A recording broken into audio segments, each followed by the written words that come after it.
꿈을 정해야지 딱 하는데 막상 하고 싶은 게 막 뚜렷하게 있진 않았거든요. 그냥 그 꿈을 정하는 지표가 기준이 돈이 되었어요. 사춘기 시절에 돈 때문에 너무 힘들었으니까요. 용돈도 적었고 어쩌면 부모님이 이혼하셨어도 돈이 많았으면 같이 살 수 있지 않았을까.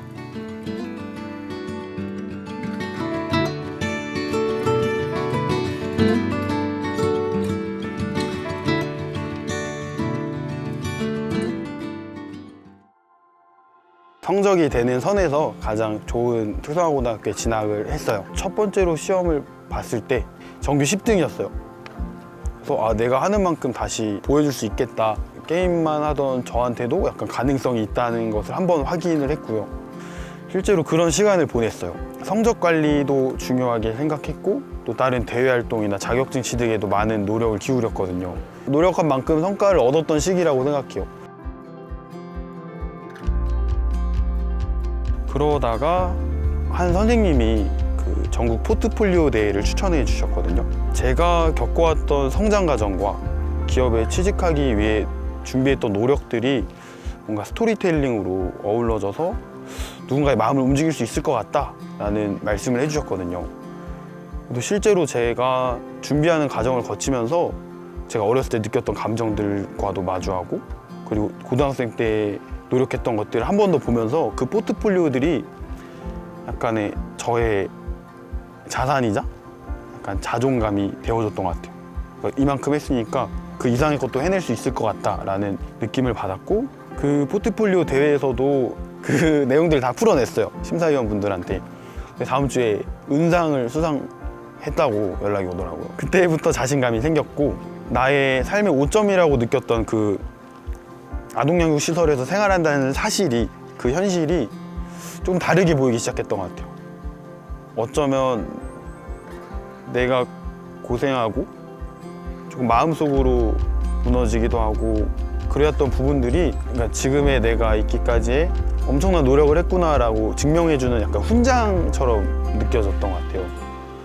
그래서 그때부터는 보육원에 살고 있는 게 부끄럽지 않았어요. 오히려 나를 조금 더 빛나게 만들어 주었다고 생각을 해요.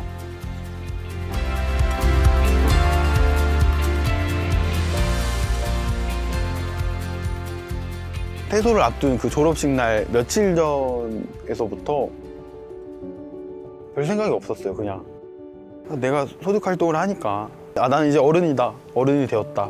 내 앞가림 내가 하고 문제 없다. 오케이. 졸업식 날에 그 전날에 싸두었던 짐을 가지고 그 이제 시설에서 챙겨주신 이불이랑 그리고 제가 장학금으로 샀던 책상이 있거든요. 딱 책상, 이불, 그리고 박스 2개 해서 이제 졸업식 끝나고 짜장면도 못 먹고 이사를 갔죠. 그 제가 그렇게 싫어하던 레드버스 타고 짐 싣고 우선은 당장 이제 짐을 차에 실어가지고 퇴소할 때는 마음이 급했어요. 내일 바로 일해야 되는데 그런 생각으로 일단 퇴소에 대한 큰 의미부여는 없었고 그냥 부랴부랴 빨리 나가자 하는 생각이었고 자립전담 요원 선생님이 계셨어요. 그 선생님과 어떤 그 잡화점에서 청소도구 산 다음에 선생님을 진짜 보내고 혼자 남았을 때 그 느낌이 약간 있었어요. 그게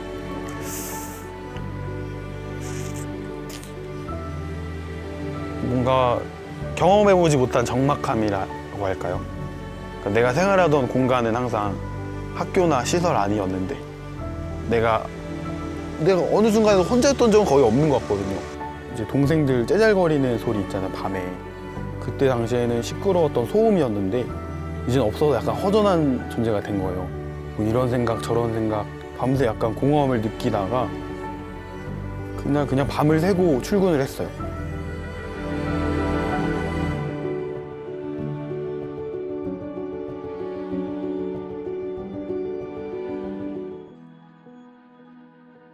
그런 유통 경로로 이렇게 이동하는 그 전반적인 업무를 했었어요. 그래서 생산팀, 뭐 고객사, 영업사원, 또 기사님들 되게 이해관계자가 너무 많았고 그게 20살이었던 저한테는 약간 힘들었던 거예요.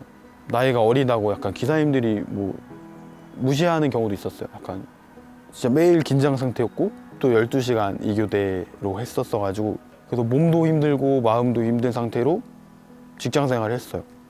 그냥 정신없이 바쁘다 보니까 일하고 배고프니까 밥 사 먹고 뭐 배달 시켜 먹고 지각하면 안 되니까 택시 타고 재직했던 기간이 3년 3개월 정도 되는데 모아둔 저축액이 이제 퇴직금 말고 안 남은 거죠.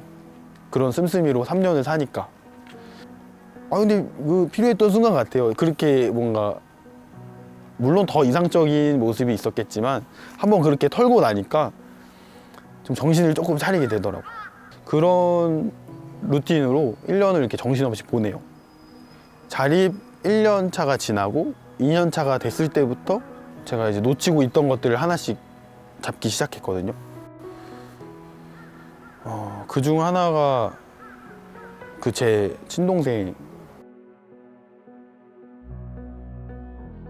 그러니까 제가 그 남동생이 하나 있어요. 누나 둘 외에도 아래에 남동생이 하나 있는데 동생을 어렸을 때부터 좀 많이 생각을 했던 것 같아요. 많이 정을 주고 싶었고.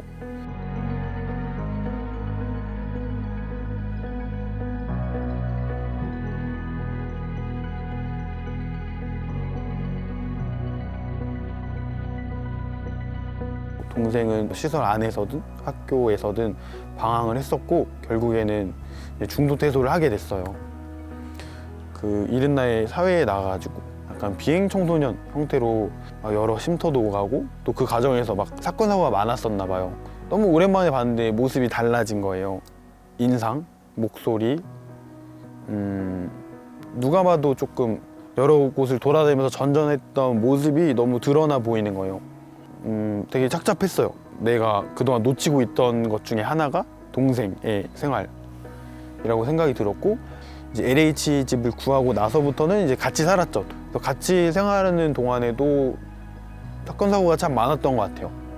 그래도 저는 진짜 동생에게 따뜻하게 대해주고 싶었는지 아니면 뭐 애를 혼내거나 화내거나 그런 상황에서 피하고 싶었는지 감정적으로 안 하고 그냥 이제 뭐 합의 보고 괜찮다, 다음부터 안 그러면 된다라고 말았어요. 근데 동생은 이제 어떻게 보면은 저를 좋아하게 된 이유겠죠. 약간 내가 잘못을 해도 그래도 받아들여주는 형이 있다라는 생각에 저를 되게 많이 좋아해 줬어요, 동생이. 근데 그럼에도 불구하고 시간이 지나도 그 동생의 버릇과 고정된 생각들이 변하지 않는 거예요. 결국에는 큰 사건이 터져서 조금 안 좋은 상황으로 이어졌는데 저의 곁을 떠나고 나서는 약간 안도하기도 했고 그리고 미안하기도 했어. 뭔가 그냥 나 편하자고 들여다보지 못해준 것 같아서. 그래서 그 이후로 사실 동생을 못 봤어요, 실제로.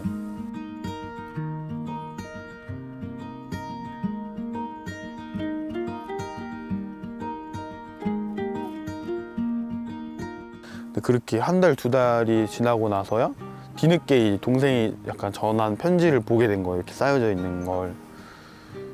형 말 들을 걸. 미안하다.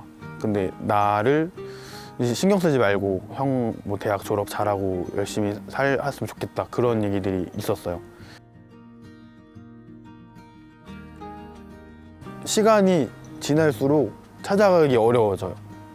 시간이 지날수록 더 미안해지고 동생이 어떻게 더 변화했을지 사실 조금 무서워요. 그래서 이 이야기는 좀 더 제가 성숙해지고 좀 더 고민을 해봐야 될 내용인 것 같아요. 나와 비슷한 유년기를 보냈던 사람들이 궁금해서 그리고 친해지고 싶어서 당사자 자조 모임을 갔었어요. 되게 정보들이 많은 거예요. 대학교에 진학해서 어떤 지원 제도를 받았고 당장 뭔가 다음 뭐 이직이나 취업처가 마련되지 않았어도 기회가 있구나라는 자신감이 생겨서 선처 후진학이라는 사례도 후배들한테 되게 유익한 사례가 될 것 같아서 강연을 좀 하러 다녔어요. 그 동생 일이 있고 나서 조금 태도가 바뀌었어요. 이런 상황을 만들지 말아야겠다. 방황하는 친구들이 경험할 수 있는 시행착오를 줄여야겠다라는 사명감이 생겼고 제가 동생한테 직접 마주하진 않는데 그 시설에 있는 후배들한테 투영하는 것 같아요. 방황하기 전에 동생의 모습을. 안 그랬으면 좋겠다. 그런 간접 경험을 통해서 줄일 수만 있다면 저는 제 이야기를 하는 게 부끄럽지 않거든요. 이제는 조금 다른 모습으로 활동을 할 겁니다.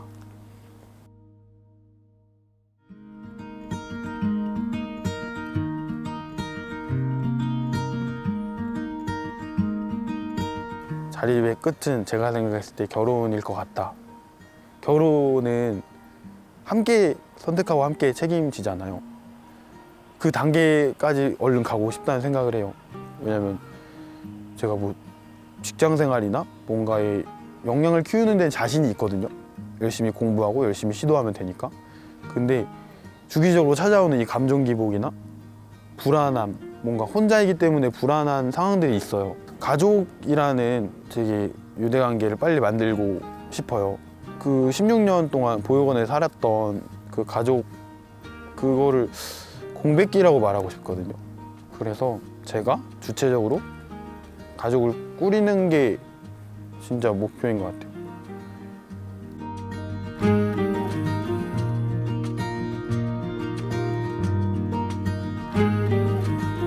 내가 나를 위해 사는 것 같은 느낌을 못 받았었어요. 나만을 위해 살자, 내가 정한 이름을 바꾸자라는 이제 생각을 하게 됐어요. 그냥 제 자체가 빛나고 싶다는 생각을 해가지고 그 이름 후보 중에 강빈이라는 이름을 되게 마음에 들어 했어요. 법적으로 개명이 된 시기부터 새로운 태도로 인생을 마주할 것이다 라고 다짐을 했어요. 나 박강민은 강하게 빛나는 사람이고 싶다. 뭔가 그러니까 나도 빛나고 내 이 빛이 좀 선한 영향력이 되어서 전해졌으면 좋겠다.